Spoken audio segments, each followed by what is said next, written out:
অচিরেই একদিন আসবে যেদিন চোখ শুধু বন্ধই হবে আর খুলবে না। আজ তো রাতে বন্ধ হয়, দিনে খুলে। দুপুর 12টায় চোখ বন্ধ হয়, দুপুর 2টায় আবার চোখ মিলে যায়। দুপুর 3টা বাজে চোখ বন্ধ হয়, 5টা বাজে আবার চোখ খুলে যায়। রাতের 11টা বাজে চোখ বন্ধ হয়, সকাল 6টা বাজে আবার চোখ খুলে যায়। কিন্তু আল্লাহর নবী বলতেন, মাওলা এভাবে বন্ধ হইতে হইতে আর খুলতে খুলতে ইলাইহিন নুশুর, একদিন আপনার কাছে ফিরে যেতে হবে, সেদিন আর বন্ধই হবে চোখ আর খুলবে। এই কথাটা নবীজি মনে রাখতেন, এটা মনে রাখতেন। এই একটা কথা বাফ, আখিরাত, আল্লাহর কাছে ফিরে যেতে হবে, মালিকের মুখোমুখি হইতে হবে, আল্লাহর সামনে দাঁড়াইতে হবে, আল্লাহ তাআলার কাছে প্রত্যেকটা কথার জবাব দিতে হবে। বিশ্বাস করেন, এই এতটুকু বুঝ যদি আমার হইতো, তাহলে আমার জীবন আরো সুন্দর হইতো। আপনার হইলে আপনার জীবন সুন্দর হইতো। কোরআনুল কারীমের মধ্যে আছে, নবীজিকে আল্লাহ বলছেন, বন্ধু আপনি বলে দেন, সমস্ত মানুষকে বলেন, কি বলেন? আল্লাহু রাব্বুনা ওয়া রাব্বুকুম। ও মানুষ, তোমাদের রব যিনি, আমারও রব তিনি আল্লাহ। লানা আমালুনা ওয়া লাকুম আমালুকুম। তোমাদের আমলের বিনিময়ও আল্লাহর কাছে, আমাদের আমলের বিনিময়ও আল্লাহর কাছে। আল্লাহু ইয়াজমাউ বাইনানা, আল্লাহ আমাদের সবাইকে একত্র করবেন, সবাইকে একত্র করবেন। ওয়া ইলাইহিল মাসির, আল্লাহ তাআলার কাছেই প্রত্যাবর্তন করতে হবে।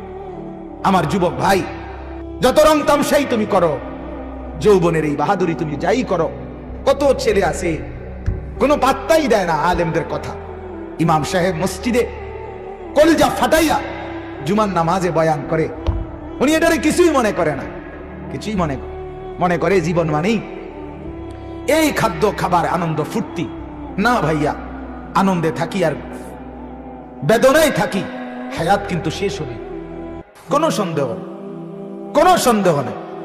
তর তাজা তাগরা জওয়ান প্রতিদিন কবরে যাচ্ছে, প্রতিদিন মোটরসাইকেল অ্যাক্সিডেন্টে অগণিত মানুষ মৃত্যুবরণ করে, প্রতিদিন অ্যাক্সিডেন্ট হয়, প্রতিদিন মানুষ মরে, প্রতিদিন নওজোয়ান যুবক কবরে যায়। অতএব এটাই বাস্তব। আল্লাহ তাআলা বলে, বান্দা আমাকে ভুলেও তুমি বেশি দিন থাকতে পারবা না, আমার স্মরণ রাইখাও তুমি বেশি দিন থাকতে পারবা না। নির্দিষ্ট একটা সময়ে মনে রাখলেও আসতে হবে, মনে না রাখলেও আইতে হবে। সেজদা করলেও আইতে হবে, নাফরমানি করলেও আইতে হবে, বন্দিগি করলেও আসতে হবে, নাফরমানি করলেও আসতে হবে, কোনো সন্দেহ। একটা সময় আমি নির্ধারণ করে দিছি, এবার তামসা করো আর ফুর্তি করো আর বন্দিগি করো আর গোলামি করো, ইচ্ছা তোমার, কিন্তু বাকি আমার কাছে আসতে হবে, কোনো সুযোগ নেই আল্লাহকে বাদ দিয়ে অন্য কোথাও যায়। ওয়া ইলাইহি তুরজাউন, ইলাল্লাহি মারজিউকুম জামিআ। আল্লাহ তাআলা কোরআনে বারবার বলছেন এটা, ওয়া আন্নাকুম ইলাইনা লা তুরজাউন। আল্লাহ বলছে, কি ভাবছো আমার কাছে আসবে না? কি ভাবছো বান্দা আমার কাছে আসতে হবে না? 60 বছর খুব বেশি দিন, 70 বছর খুব বেশি দিন। আজকে যারা বয়স্ক মানুষ, ওনাদেরকে জিজ্ঞাসা করে দেখেন, ওনারা প্রত্যেকেই বলে, হায় দেখতে দেখতে জীবন ফুরায় গেছে, দেখতে দেখতে আমার 41 বছর শেষ হয়ে 42 বছর শুরু হয়েছে, আমার এখন মনে হয় হায় এই কয়দিন আগে আমার জিন্দেগির মনে হয় শুরু। দেখতে দেখতে শরীর দুর্বল হয়ে গেছে। আমি ব্যক্তিগতভাবে একটানা 4 ঘন্টাও আলহামদুলিল্লাহ বয়ান করছি এক সময়, কিন্তু সেই শক্তি আমি আর এখন পাই না। আমি বয়ান থেকে নাইমা ফ্রিজ থেকে ঠান্ডা 7 আপের বোতল 1 লিটার 1/2 লিটার একসাথে খাইছি। সেই আমি এক পিস আপেল, একটা আপেল কাইটা দিলেও স্বাভাবিক, আমার খাইলে কাশি আসে, ঠান্ডা লাগে। কোথায় সেই জিন্দিগি বলেন বাপ, কোথায় সেই জিন্দিগি? মাত্র অল্প কয়েক বছরের ব্যবধানে এভাবেই তো প্রতিটা মানুষ দুর্বল হয়ে যায়।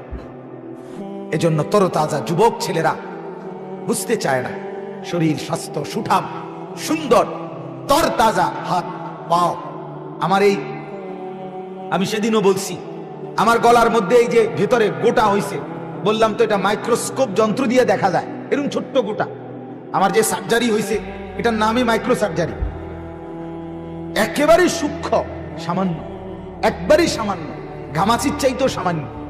কিন্তু সেইটা অপারেশন করতে এই দিল্লিতে আসা যাওয়া সব মিলাইয়া আমার মোট প্রায় 4,20,000 টাকা খরচ হয়েছে।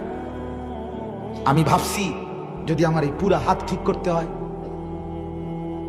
যদি পুরা পাও ঠিক করতে হয়, যদি নাক ঠিক করতে হয়, যদি 2টা চোখ ঠিক করতে হয়, তো ভাবেন কত টাকা লাগবে।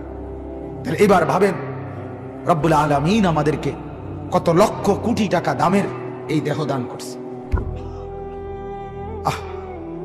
সেই চমৎকার সুঠাম দেহ, হায় বন্ধুরা, এইভাবে নষ্ট করে দিচ্ছে দিনকে দিন, রাতকে রাত। এক মোবাইল আর এক ছবি, এক নাচ গান আর ফুর্তির পিছনে কোনো জিন্দিগির কোনো টার্গেট নাই।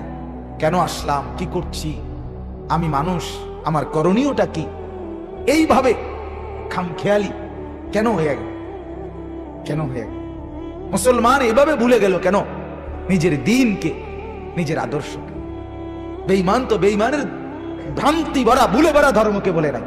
আমি সেদিনও বলছি, লক্ষ লক্ষ মুসলিম যুবক মেসির মতো, আর্জেন্টিনার মেসির মতো নিজের চুল, নিজের চেহারা, নিজের শরীর 2 হাতে উল্কি, তার মতো সাজে, তার মতো জার্সি পরে, গেঞ্জি গায়ে দেশে মুসলমানের লক্ষ কোটি কোটি যুবক। অথচ বিশ্বকাপ ফুটবলের পুরস্কার যেদিন দেয়, সেদিন কাতারের আমির মেসির গায়ে আরবীয় একটা পোশাক, আবার এটা 5টা মিনিটের জন্য তার গায়ে পরায় দিছিল এই পুরস্কারটা নেওয়ার আগ মুহূর্তে। এইটা কেন পরাইলো তার গায়ে এই আরবীয় ওই আবা? ওই অনেক আলেম ওয়াইজরাও পরে, দেখছেন না আপনারা, এটা বড় করে এইটা এই 5 মিনিটের জন্য তার গায়ে দিছে আরবের কাতারের একটা পোশাক, আরবীয় পোশাক। গোটা ইউরোপ থেকে ইহুদি খ্রিস্টানের কাফেররা অগণিত প্রতিবাদ, নিন্দা জানাইছে এটা, যেটা সাম্প্রদায়িকতা, এটা মুসলমানদের পোশাক, এটা কেন তার গায়ে লাগাই? বিশ্বকাপ অসাম্প্রদায়িক জায়গা, এখানে কেন এটা করল? প্রতিবাদ জানাইছে। তাহলে গোটা পৃথিবী বুঝাই দিছে, মুসলমানের যুবক, তুমি যদি মেসির মতো পুরা শরীর বানায় ফেলো, বেঈমান 1 সেকেন্ডের জন্য মেসির শরীর তোমার মতো হইতে 1 সেকেন্ডও মেনে নিবে না। 1 সেকেন্ড চোখে আঙ্গুল দিয়ে দেখাই দিস। অতএব কি বুঝা গেল? 30 বছর যেই যুবক, 20 বছর যেই মুসলমান দাড়ি কাইটা ক্লিন শেভ চেহারা দিয়া যদি দুশ্মনকে বলে যে তোমাদের মতো আমি 30 বছর আমার চেহারা বানাইছি, কাফেরের মতো, তোমাদের মতো, তুমি আমাদের ধর্মের মাথার টুপি একটাবারের জন্য 5টা মিনিট তুমি পড়ো, কোন ইহুদি খ্রিস্টানকে যদি বলে কোন মুসলমান, তো নিশ্চিত ওই বেঈমান বলবে তুই বেকুব হইতে পারস, আমি এত বেকুব না। তুই বেকুব দেখা তুই তোর ধর্মকে বাদ দিস, আমি দেব না।